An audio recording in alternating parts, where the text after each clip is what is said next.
Handphone premium mid-range dengan harga 9 juta, apa yang bisa dilakukan oleh Vivo V30 Pro, terutama di sektor kamera? Apa memang udah flagship grade? Yo, Vivo V30 Pro akhirnya masuk juga varian Pro-nya ke Indonesia. Resmi. Cuman ya as expected, harganya nggak murah. 9 juta berang ribu. Gue sama dia udah pakai smartphone yang satu ini lebih dari seminggu. Gue bahkan udah bawa ke Hong Kong dan China buat hunting foto kemarin, ya kan? Nah, hari ini gue mau kasih tau kalian, ini bagus gak kameranya? Dan gak lupa gue mau kasih tau juga secara overall, singkat aja, smartphone yang satu ini seperti apa. Alright, Vivo V30 Pro, let's go.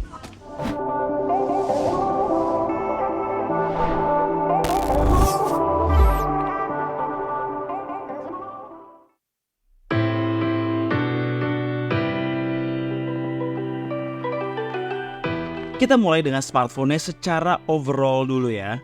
Secara desain, menurut gue, kalian bakal terpolarisasi. Gue kurang demen. Sati sih suka-suka aja. Memang ini fungsional arahnya, karena ada satu kotak di bawah modul kamera untuk the all new Aura Light yang diklaim lebih baik outputnya, karena lebih merata. Material belakang menurut Vivo adalah kaca yang bisa berubah warna ketika kena sinar UV atau matahari. Namanya adalah Color Changing Fluoride AG Glass. Sementara untuk frame bisa kita lihat terbuat dari plastik. Overall dimensinya tipis, ringan, enak dipegang satu tangan karena layar dan bodi yang sama-sama curve. Bodi seslim ini amazingnya punya baterai 5000 mAh. Walaupun begitu, secara screen on time ketika di testing dengan rutinitas ala K2G, itu mentok di 6 jam hasil terbaiknya dalam total uptime 19 jam. Untungnya, ngecharge dari kosong sampai full dengan charger 80 watt flash charge-nya cuma butuh waktu kurang lebih 50 menit.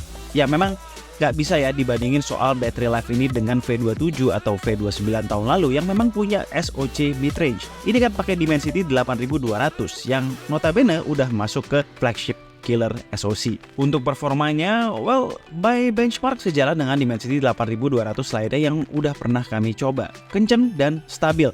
Nah, kalau dipakai main game berat kayak Genshin Impact, sayangnya setidaknya di firmware awal ini cepet banget ya throttlingnya. Di suhu 39 derajat kita udah melihat penurunan FPS. Main 10 menit average FPS di bawah 50. Main game MOBA kayak LOL Wild Rift di settingan 120 FPS, itu kita bisa dapat kira-kira 99 FPS rata-rata di satu game. Oh ya, untuk variannya cuma satu nih ya, 12GB RAM dan 512GB internal storage. Layarnya seperti tadi gue bilang curve, teknologinya OLED dengan resolusi 1.5K. Overall bagus, outdoor visibility-nya juga top dengan peak brightness 2800 nits. Dia juga udah terproteksi dengan baik oleh shot glass. Terakhir, V30 Pro udah pakai Vantage OS 14 berbasis Android 14. Yang disayangkan adalah Vivo hanya menjanjikan 2 kali Android update dan 3 tahun security update. Wah, udah mulai ketinggalan loh ini Vivo sama pesaing-pesaingnya. Selain soal update, ada 2 hal ya yang menurut gue kurang oke, terutama di harga segini, yaitu speakernya masih mono. Waduh, dan vibration motor atau haptic feedbacknya juga masih kasar. Come on Vivo, value mid-range aja udah banyak yang bisa menghadirkan 2 hal yang simple namun matters ini. Oke, itu secara singkat handphone overall. Kita masuk ke menu utama dari video ini, kameranya. Let's go.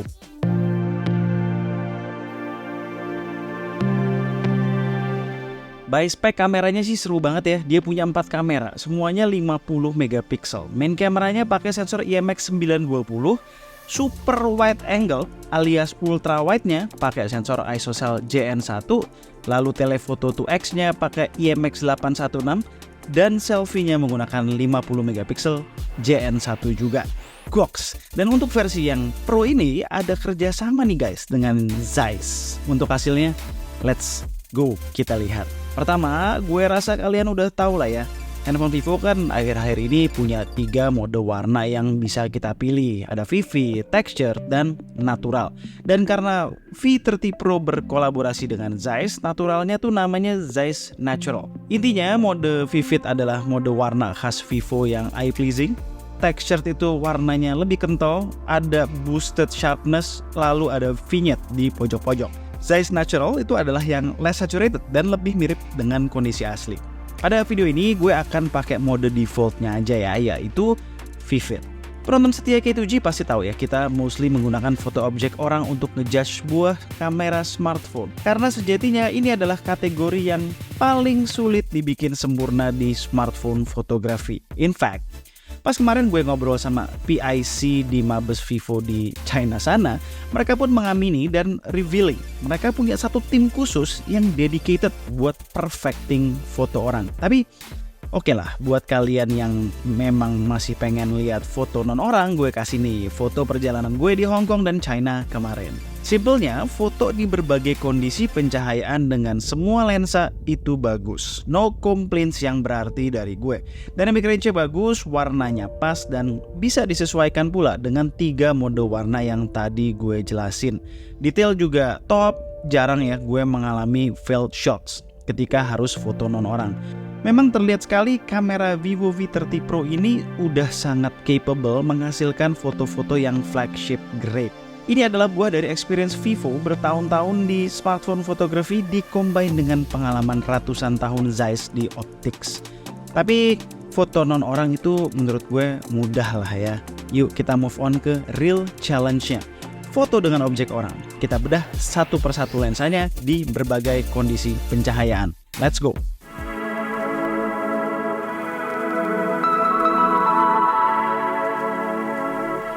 Kita awali dengan foto-foto pada kondisi good lighting. Bagus cuy, skin tone Iren model kita tuh pas, enak dilihat tanpa terlalu gonjreng. Dan hampir selalu konsisten di setiap jepretannya. Detailnya tuh gila ya, tajam banget. Terlihat sih memang hasil sharpening, cuma belum masuk ke area over sharpening. Dynamic range-nya bagus, bahkan ketika foto-foto di pantai yang kalian juga pasti tahu suka menghasilkan foto yang terlalu kontras. In fact, ketika kita moto backlight pun secara dynamic range luar biasa tanpa memunculkan keanehan-keanehan dalam image yang biasa terjadi. Di backlight ini pula kita melihat expertise Zeiss dalam urusan optics karena lihat tuh nggak muncul flare yang berlebihan bahkan ketika moto direct ke matahari. Wait, tapi tunggu dulu. Gimana kalau Vivo V30 Pro dihadapkan ke kopi susu tes? Satis dalam frame yang sama dengan model. Hasilnya lulus guys. Saat ini nggak coba terlalu diterangin, Irennya pun tetap terlihat pas skin tone-nya. Nice. Masuk ke kondisi yang mulai remang, main camera V30 Pro tetap bagus ya. Detail tetap keluar, warna juga nggak lari dari kondisi asli. Bahkan ketika dihadapkan ke kondisi mixed lighting antara tungsten light yang yellowish dan langit magic hour di background yang biru, kameranya itu nggak bingung. Terlihat sebagaimana gue lihat langsung dengan mata. Tips dari gue, ketika moto orang, kalau sekiranya lighting belum terlalu gelap, jangan switch ke night mode karena hasil night mode-nya bakalan aneh hasilnya di kondisi yang masih cukup cahaya. Sharpness justru turun, exposure juga bisa over. Biarkanlah di auto, nanti night processing-nya kan juga bakal ke-trigger tuh dan enhance image-nya juga. Kapan dong dedicated night mode dipakai? Ya ketika kondisi pencahayaan udah minim banget atau ketika moto landscape malam. Itu baru kelihatan ya, keuntungannya baru akan berasa tuh. Lebih tajam, warna juga diangkat, jadi bagus pokoknya. Lihat tuh, langit yang jadi lebih biru, eye pleasing. By the way guys, dari tadi kan gue bilang bagus-bagus aja ya. Itu tahu dari mana bagus tanpa ada perbandingan. Sebetulnya seru ya kalau HP ini dibandingin sama S23 FE yang punya range harga mirip-mirip. Sayangnya gue udah gak megang lagi tuh HP. So, gue coba bandingin sama satu smartphone yang lebih murah harganya, yaitu Xiaomi 13T, dan satu yang lebih mahal cukup jauh, yaitu Galaxy S24. Di good lighting, V30 Pro dan S24 berada di atas 13T secara detail dan warna. 13T itu masih seperti dulu ya, kesulitan menghandle skin tone serta detail yang satu level di bawah dua pesaingnya. Antara V30 Pro dan S24 bener-bener urusan selera. Kalau di good lighting, lebih suka yang eye pleasing di Vivo atau lebih natural di S24. Note ada sharpening ya yang khas smartphone dengan ISP MediaTek di Vivo. Tapi V30 Pro justru unggul dari kedua smartphone lainnya ketika kondisi pencahayaan sudah mulai redup. Detail V30 Pro itu superior tanpa berasa overprocessed. 13T udah mulai keluar glowing hasil noise reduction, sementara S24 udah noisy dan kekurangan detail. Nyalain night mode di S24 malah bikin foto overprocess, oversharpen, dan aneh.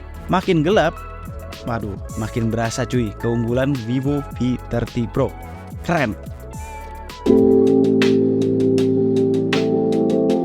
Lanjut ya, lensa lainnya nih guys. Gue mau apresiasi konsistensi hasil yang dihasilkan oleh setiap lensa kamera belakang Vivo V30 Pro. Dia nggak jomplang-jomplang antar lensa. Kalaupun ada perbedaan lebih ke urusan exposure metering aja yang sangat dimaklumi ya karena komposisinya kan berbeda. Masuk ke ultra wide-nya, kita udah sering melihat sensor ISOCELL JN1 50 megapiksel digunakan pada kamera ultra wide dan sejauh ini hasilnya hampir selalu memuaskan. Diracik dengan baik oleh Vivo, resultnya bagus, senada dengan main camera. Soal detail juga top, dynamic range ketika backlight pun no complaints dari gue. Kondisi lighting yang nggak ideal, gas terus, aman. Di pixel peep pun detail masih bagus banget. Telenya yang juga menggunakan sensor 50 megapiksel juga patut diacungi jempol. Dia perfectly usable sampai 4 kali zoom sekalipun. Processing yang handal membuat detailnya tetap bagus di hybrid zoom 4 kali. Padahal native optical zoomnya kan cuma 2 kali ya. Bahkan di kondisi remang maupun backlight pun masih perform telenya.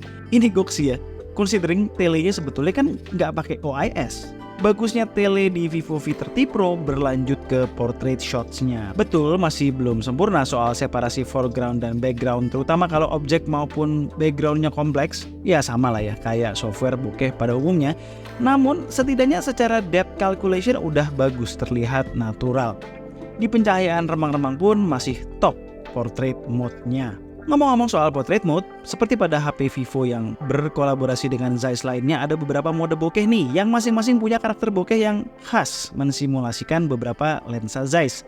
Ada Biotar, Sonar, Planar, Distagon, Cineflare, dan Cinematic. Seru lah, pokoknya buat di explore. Terakhir soal fotografi, selfie kameranya. Menggunakan sensor besar juga, ISOCELL JN1 juga, safe to say selfie kameranya reliable banget di berbagai kondisi, dari lighting berlimpah sampai udah low light sekalipun. Untuk portrait mode-nya lebih nggak rapi ya daripada portrait mode di kamera belakang.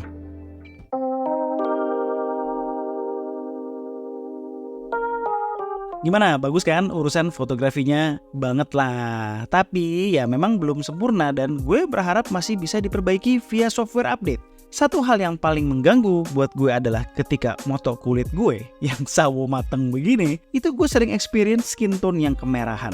Ya nggak selalu, tapi lumayan sering. Ditunggu update-annya nih Vivo untuk ngebenerin hal ini. Alright, sekarang kita masuk ke bagian yang gak kalah seru, videografi. Let's go! Pertama kali gue tes Vivo V30 Pro untuk recording video, gue amazed sih karena semua lensa, yes, semua lensa bisa ngerekam 4K 60 fps. Cuma memang pada fps tertinggi ini stabilisasinya tidak jalan. Wah bang, jadi gak kepake dong bang? Ya gak juga ya, sebagai penganut video 30 fps, gue tetap bisa menggunakan 4K 60 fps ini untuk dimasukin ke timeline 30 fps supaya jadi slow-mo cinematic gitu. Untuk 4K 30 fps nya sih stabil ya di semua lensa belakang. Secara image quality juga bagus dari berbagai parameter seperti detail, warna, dynamic range, dan lain-lain. Selain itu, secara bitrate pun cukup tinggi di 50 MB per second dan FPS-nya juga stabil di masing-masing pilihan FPS. Kerennya juga kita bisa pindah-pindah lensa guys ketika recording di 4K 30 fps. Ya perpindahannya nggak smooth banget sih, tapi ya lumayan lah buat handphone premium mid-range. Buat yang suka record video di malam hari, well hasilnya juga masih bagus dengan jitter yang termasuk minim, detail yang masih keluar, dan warna yang oke juga. Halo Gadgeteers, kita sekarang lagi di Peak 2 buat foto-foto dan video. Bagus banget tempatnya, instagramable banget tuh. Lihat deh belakang. Bagus ya? Yang patut disayangkan adalah video selfie-nya. Walaupun secara settingan bisa sampai 4K 60 fps, stabilisasinya nggak jalan. 4K 30 fps mendingan walau ya masih goyang juga. Best case scenario untuk steady selfie video masih di 1080p 30 fps dengan menyalakan opsi steady face. Baru tuh bisa smooth. Oh ya, seperti kalian dengar tadi, sound recordingnya termasuk bagus ya. Suara kita tuh stand out walau ambient noise cukup ramai. Itu ya soal videografi. Overall cukup baik walaupun ya akan lebih wah lagi kalau depan belakang bisa stabil di settingan tertingginya. Sebelum kita closing, ada satu special feature yang mau gue bahas singkat.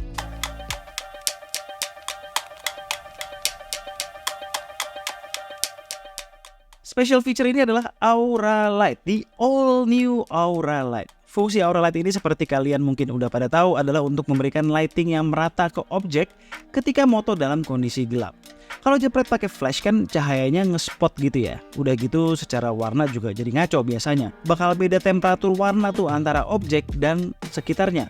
Kalau Aura Light efeknya tuh kayak ring light gitu, lebih nyebar, lebih rata pencahayaannya. Lalu secara color temperature Aura Lightnya itu bisa kita adjust warnanya, menyesuaikan kebutuhan. Ada lagi sebenarnya satu kegunaan Aura Light, yaitu untuk menetralisir warna ketika ada cahaya-cahaya dengan warna aneh, seperti neon yang kebiruan begini.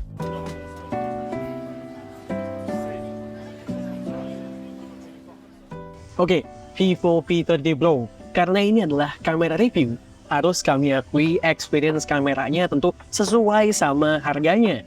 Walau secara kamera masih bisa ada hal-hal yang diperbaiki ya. Misalnya mengenai processing fotografinya ya. Yang kurang konsisten, nggak kadang-kadang doang sih, cuman Betul. ya lebih baik lagi kalau bener-bener konsisten terus kan. Terus juga soal video akan lebih baik ketika sampai 4K 60, which kita sebenarnya juga apresiasi ya bahwa depan belakang bisa 4K 60 itu gokil banget.